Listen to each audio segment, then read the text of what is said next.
Section 4. You will hear part of a presentation by a history student about the history of coffee. First, you have some time to look at questions 31 to 40.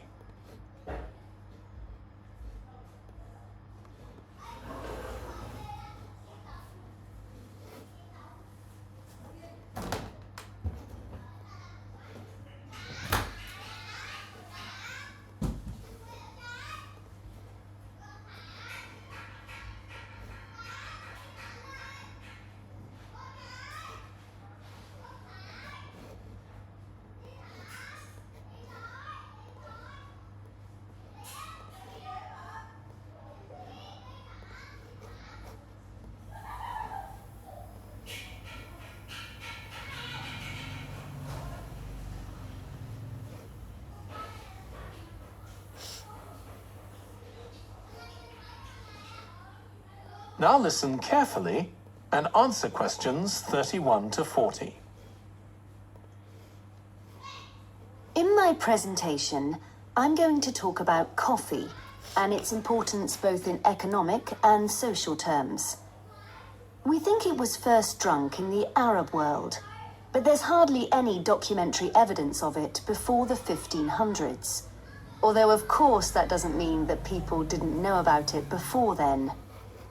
However, there is evidence that coffee was originally gathered from bushes growing wild in Ethiopia, in the northeast of Africa. In the early 16th century, it was being bought by traders, and gradually its use as a drink spread throughout the Middle East.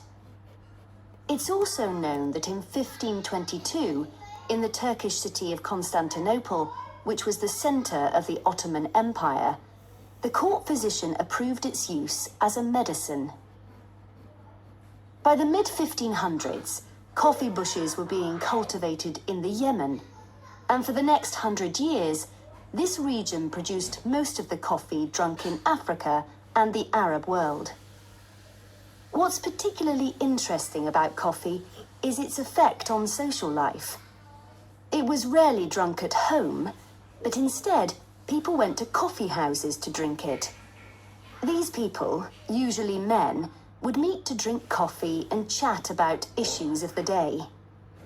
But at the time, this chance to share ideas and opinions was seen as something that was potentially dangerous.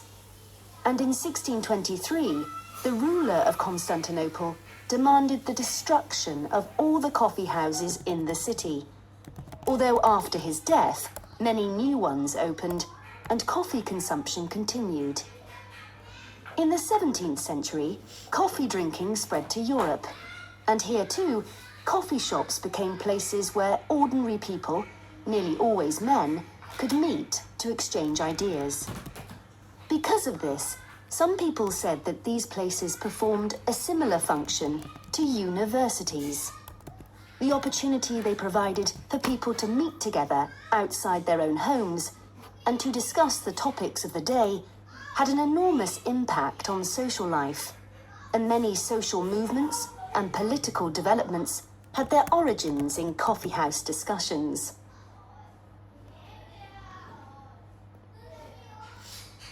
In the late 1600s, the Yemeni monopoly on coffee production broke down, and coffee production started to spread around the world, helped by European colonization. Europeans set up coffee plantations in Indonesia and the Caribbean, and production of coffee in the colonies skyrocketed. Different types of coffee were produced in different areas, and it's interesting that the names given to these different types, like mocha or Java coffee, were often taken from the port they were shipped to Europe from. But if you look at the labor system in the different colonies, there were some significant differences.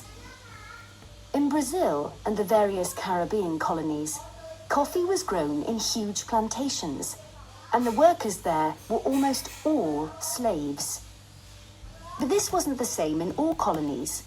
For example, in Java, which had been colonized by the Dutch, the peasants grew coffee and passed a proportion of this on to the Dutch, so it was used as a means of taxation.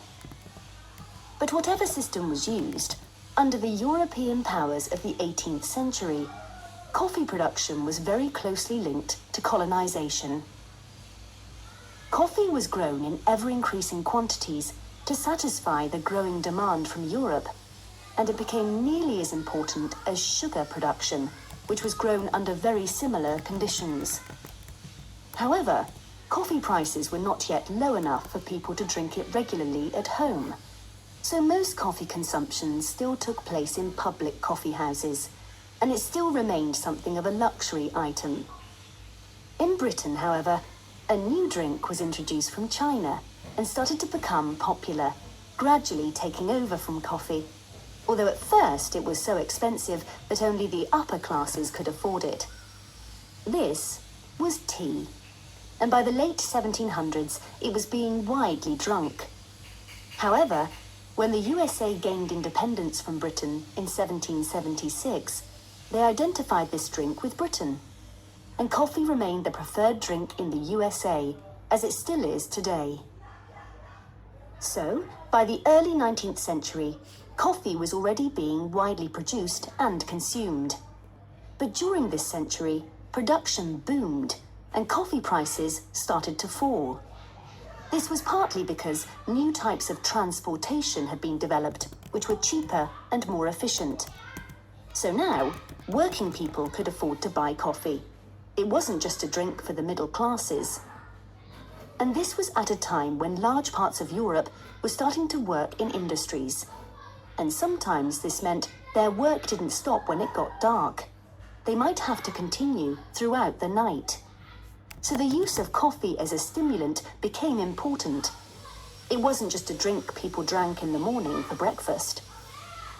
There were also changes in cultivation to exchange ideas.